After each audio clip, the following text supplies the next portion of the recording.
Dear students, मैं doctor Neelmani Gupta, associate professor, government Dungar college, Bikaner, Rajasthan.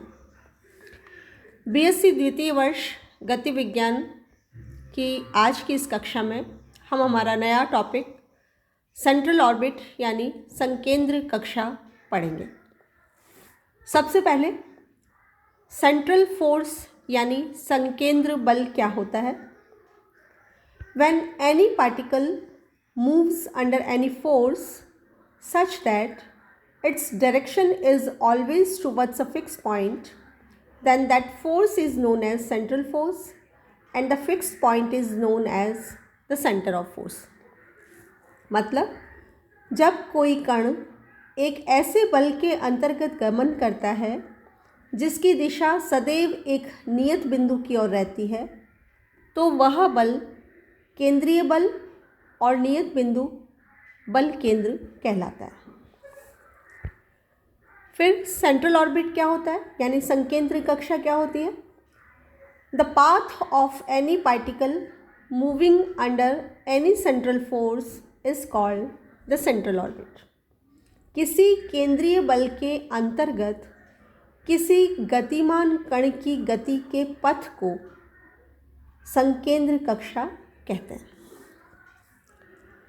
Now fundamental equation of central orbit, संकेंद्र कक्षा के मूल समीकरण दिया हुआ है। Motion of a particle which moves in a plane with an acceleration which is always directed towards a fixed point O in the plane। एक समतल में एक कण की गति जिसका त्वरण सदैव एक स्थिर बिंदु O की ओर निर्दिष्ट है, हमें संकेंद्र कक्षा का समीकरण ज्ञात करना है। पहले हम रेडियल पोलर फॉर्म यानी अरीय ध्रुवी रूप में समीकरण ज्ञात करेंगे। तो मान लेते हैं कि ये कोई पाथ है जिसकी सेंट्रल ऑर्बिट का पाथ है और हमें इसकी इक्वेशन निकालनी है। मान लेते हैं P be the position of the particle after time t और रेडियल एक्सेलरेशन होगा वो टुवर्ड्स PO होगा।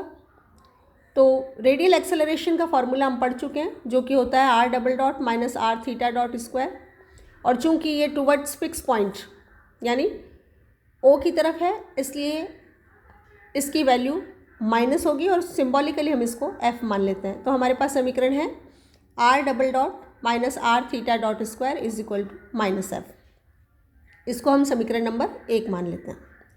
अब यहाँ पर कोई ट्रांसवर्स एक्सेलरेशन यानी अनुप्रस्थ त्वरण नहीं है, इसलिए अनुप्रस्थ त्वरण 1/r D by D T of r square theta dot की वैल्यू होगी 0। इससे हमारे पास है r square theta dot is equal to constant, और इस कॉन्स्टेंट को हम सिम्बॉलिकली h मान लेते हैं। तो हमारे पास वैल्यू है r square theta dot is equal to h। इसको हम समीकरण नंबर 2 मान लेते हैं। यहाँ से थीटा डॉट यानी D theta by D T को हम लिख सकते हैं h बाई आर स्क्वायर, और h बाई आर स्क्वायर को हम लिख रहे हैं h यू स्क्वायर, जहाँ हमने 1 बाई आर को u माना है।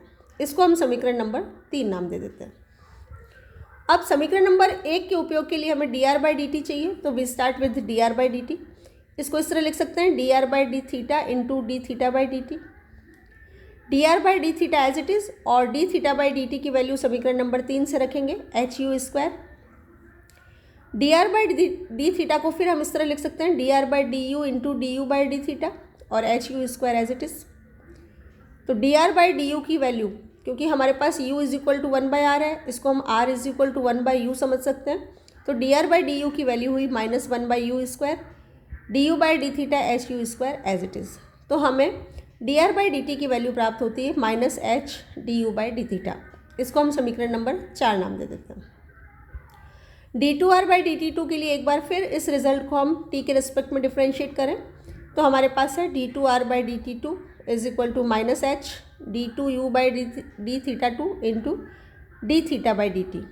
D theta by D T का मान फिर समीकरण नंबर 3 से रखेंगे, तो हमारे पास है minus H D two you by D theta two into h you square बराबर minus h square you square d two you by D theta two. इसको हम समीकरण नंबर 5 नाम दे देते हैं। अब आर डबल डॉट और थीटा डॉट की वैल्यूज़ हम समीकरण नंबर 1 में रखेंगे तो हमारे पास है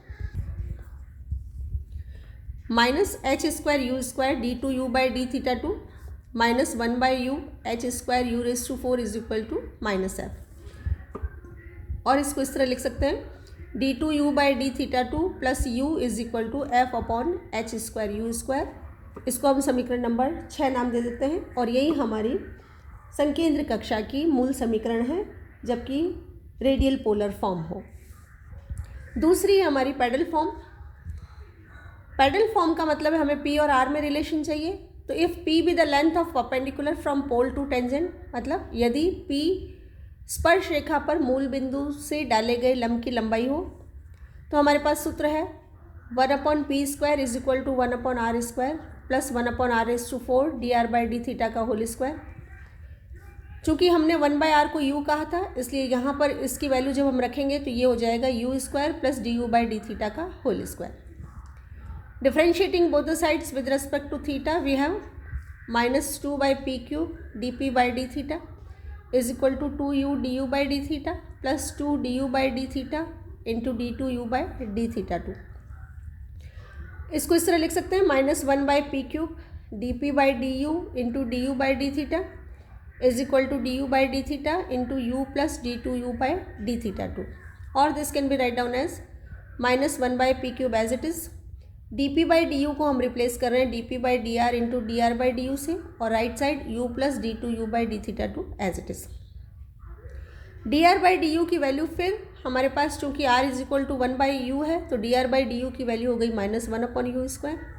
और इसको जब हम सिंप्लीफाई करेंगे तो हमारे पास है f is equal to h²/p³ dp/dr। यहाँ हमने u प्लस d2u/d2 की वैल्यू समीकरण नंबर 6 से सब्सटीट्यूट की है f/h²u² और इसको हम जब सिंप्लीफाई करेंगे तो हमारे पास है f is equal to h²/p³ dp/dr।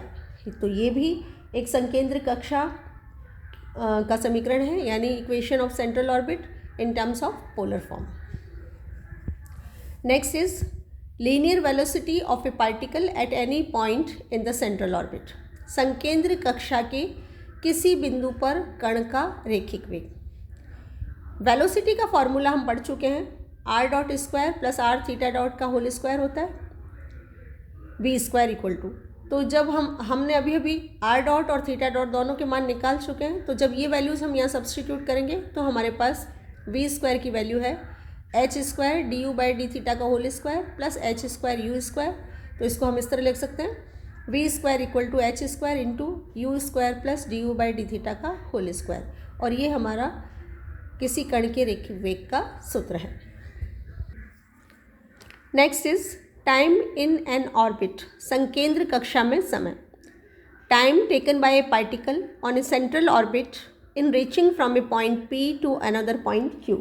मतलब कण द्वारा संकेंद्र कक्षा के एक बिंदु P से अन्य बिंदु P तक पहुंचने में लगा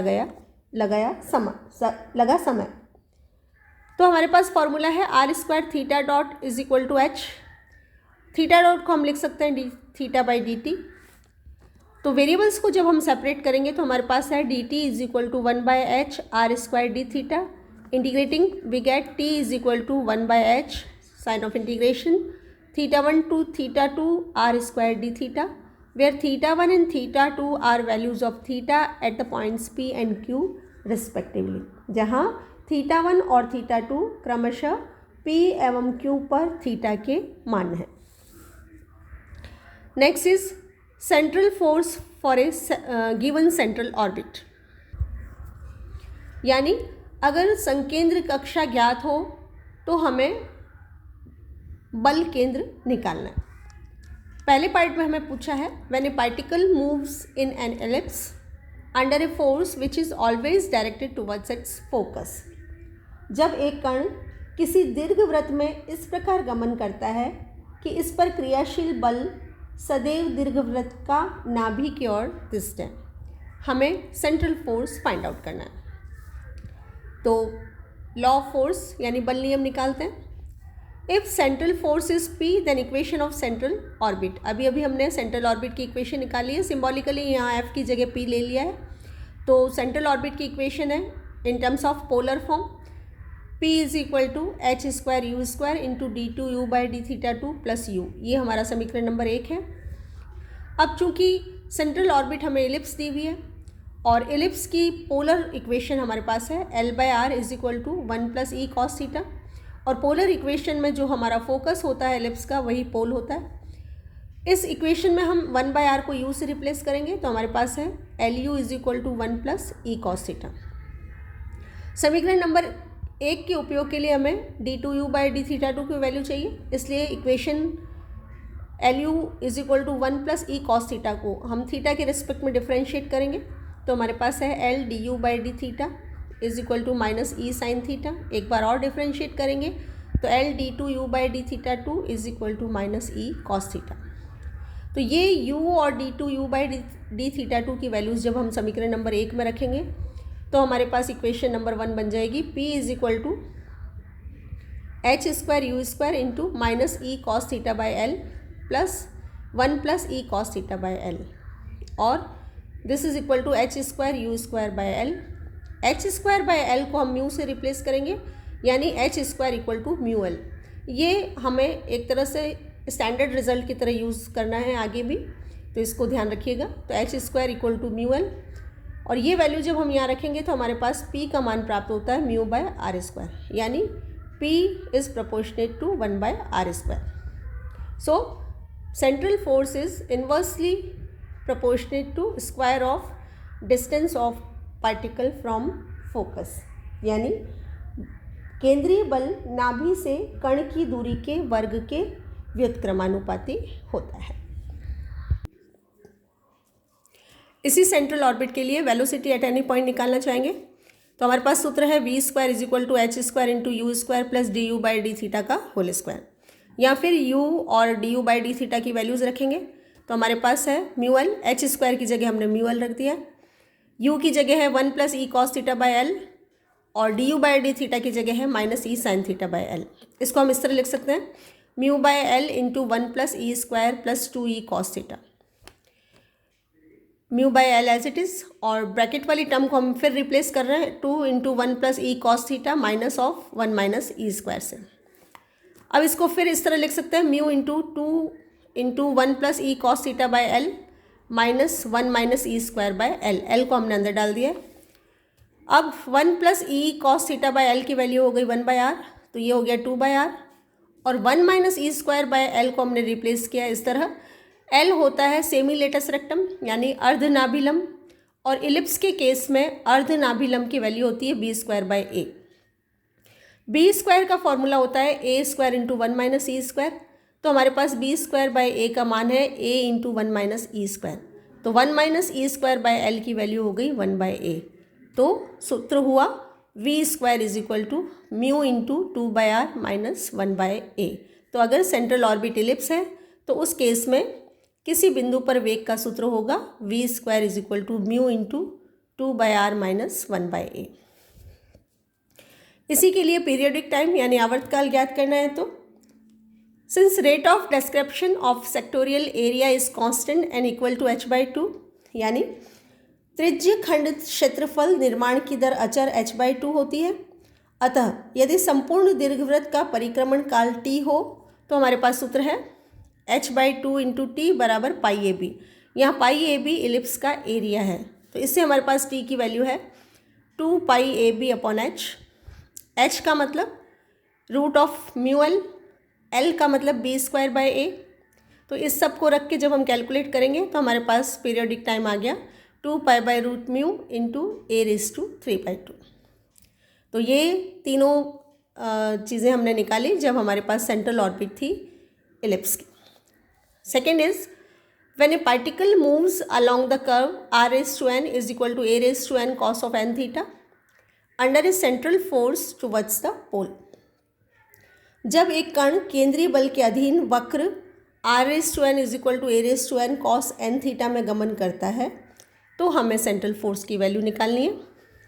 तो यहाँ पर संकेंद्रिक कक्षा हमें ये दे रखी है r⁴n is equal to a⁴n cos of n theta. r की जगह 1/u रिप्लेस करेंगे तो हमारे पास ये समीकरण होगी u⁴n a⁴n cos n theta is equal to 1। इसको हम समीकरण नंबर 1 मान लेते हैं।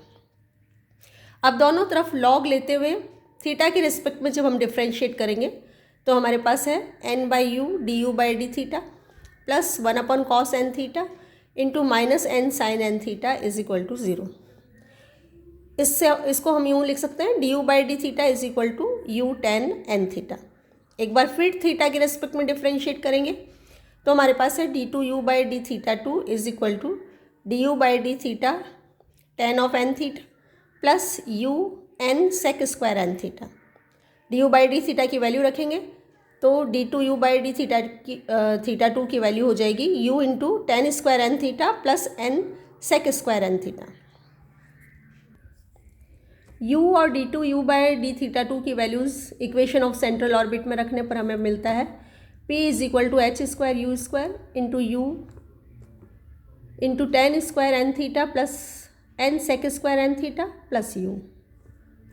और इसको हम यूँ लिख सकते हैं u into 1 plus tan square n theta, यहाँ हमने ये दो टर्म्स कॉमन ले लिए, और nu sec square n theta as it is u through out बाहर ले लेते हैं, और 1 प्लस tan स्क्वायर को हम sec स्क्वायर लिखें तो हमारे पास बचता है sec square n theta into 1 plus n, या h square n plus 1 a⁴2n u⁴2n plus 3। यहाँ हमने समीकरण नंबर 1 से sec स्क्वायर n थीटा की वैल्यू रखी है, और इसको हम यूँ लिख सकते हैं p is equal to h square n plus 1 a⁴2n upon r⁴2n plus 3, या p is proportionate to 1 upon r⁴2n plus 3। अतः केंद्रीय बल बिंदु की ध्रुव से दूरी के 2n प्लस 3 घात के व्युत्क्रमानुपाती होता है। तो ये थे दो आर्टिकल्स, जबकि सेंट्रल ऑर्बिट दे रखी थी और हमने सेंट्रल फोर्स फाइंड आउट किया था। अब central orbits when central force is given as a function of r, मतलब अब हमें सेंट्रल फोर्स दिया हुआ होगा जो कि r के फलन है, और हमें सेंट्रल ऑर्बिट ज्ञात करनी होगी। तो पहला है when the central force varies inversely as the square of the distance from a fix point, मतलब जब केंद्रीय बल नियत बिंदु से दूरी के वर्ग का व्युत्क्रमानुपाती हो। ये केंद्रीय बल दे रखा है, हमें संकेंद्र कक्षा यानी सेंट्रल ऑर्बिट ज्ञात करनी है। तो यहाँ दिया हुआ है p is proportionate to 1/r²। इसको हम यूँ लिख सकते हैं p is equal to 1/r², p is equal to μ/r²। तो सेंट्रल ऑर्बिट की इक्वेशन है हमारे पास d2u/d theta 2 plus u is equal to p/h² u²। यहाँ p का मान रखेंगे तो हमारे पास है μu² अपॉन h²u², और ये बराबर हुआ μ अपॉन h² के। इसको हम इस तरह लिख सकते हैं d2u/d theta 2 is equal to minus of u minus μ/h²। तो ये एक डिफरेंशियल इक्वेशन है, और जब हम इस डिफरेंशियल इक्वेशन को सॉल्व करेंगे तो हमारे पास है u minus μ/h² is equal to a cos theta plus b sin theta. इसको यूँ लिख सकते हैं u is equal to μ/h² plus a dash cos of theta minus alpha. यहाँ हमने कॉन्स्टेंट्स को चेंज किया है तो a डैश और अल्फ़ा यहाँ पे कॉन्स्टेंट्स हैं। इस इक्वेशन को हम μ/h² से भाग दें तो हमारे पास है h²/μ अपॉन r, u को हमने 1/r लिख दिया है, और राइट साइड है हमारे पास 1 plus c cos of theta minus alpha.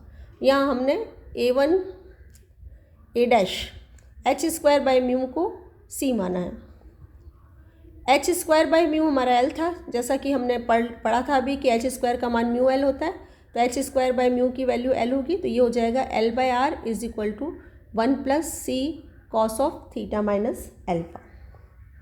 तो ये इसकी संकेंद्रिक कक्षा हुई, और जो कि एक कॉनिक है और जिसका नाभि बल केंद्र पर है। सेकेंड है when if the central force varies as the distance from a fix point, यानी जब केंद्रीय बल नियत बिंदु से दूरी के समानुपाती हो। तो यहाँ पर दिया हुआ है p is proportionate to r, इसको हम लिखते हैं p is equal to μr, और एक बार फिर सेंट्रल ऑर्बिट की इक्वेशन से हमारे पास रिजल्ट है d2u/d theta 2 plus u is equal to p/h² u², और p का मान रखने पर हमें प्राप्त होता है μ अपॉन h² u³। इस समीकरण को सरल करने के लिए हम दोनों तरफ 2du/d से गुणा करते हैं, तो हमारे पास है 2du/d into d2u/d2 plus u is equal to 2μh²u³ du/d। Integrate करते हैं, तो after integration we get du/d whole square plus u² is equal to minus μ/h² plus c, where c is constant of integration. Variables को separate करते हैं, तो हमारे पास है u du/√cu² minus μ/h² minus u⁴ is equal to d। मान लेते हैं u² equal to z, so d2u du is equal to dz। So here we have dz/√cz minus μ/h² minus z², और यहाँ 2d था, उसको integrate करके हम लिख रहे हैं 2θ प्लस अल्फा, और अल्फा एक बार फिर कांस्टेंट है। जो डिनोमिनेटर है इसको हम इस तरह लिख सकते हैं, डिनोमिनेटर को dz as it is upon a minus z minus b। यहाँ पर हमने कॉन्स्टेंट्स को रिप्लेस करके लिखा है, तो c का मान है a प्लस बी के बराबर, और ए बी जो है वो μ/h² के बराबर। अब यहाँ पर इसको इंटीग्रेट करने के लिए हम मान लेते हैं कि z is equal to a sine square lambda plus b cos square lambda. So dz is equal to 2a sine lambda cos lambda minus 2b cos lambda sine lambda into D lambda. जब हम lambda और z और dz की ये values यहाँ substitute करेंगे तो हमारे पास रिजल्ट बचता है after integration 2 lambda. So we have 2θ plus alpha is equal to 2 lambda. यदि कांस्टेंट ऑफ इंटीग्रेशन अल्फा को 0 मान ले तो हमारे पास रिजल्ट है θ इज इक्वल टू लैम्डा। तो u² था हमारा z, और z था हमारा a sine square lambda plus b cos square lambda. Lambda की जगह θ रखने पर हमें z की वैल्यू मिलती है a sine square θ plus b cos square θ। u² है हमारा 1/r², इसलिए यहाँ पर u² को लिखेंगे 1/r², right side as it is a sine square θ plus b cos square θ। r² को क्रॉस मल्टीप्लाई करें और r cos θ को x और r sin θ को y लिखने पर हमें प्राप्त होता है ay² plus bx² is equal to 1। Hence central orbit is a conic whose centre is centre of force. Thank you.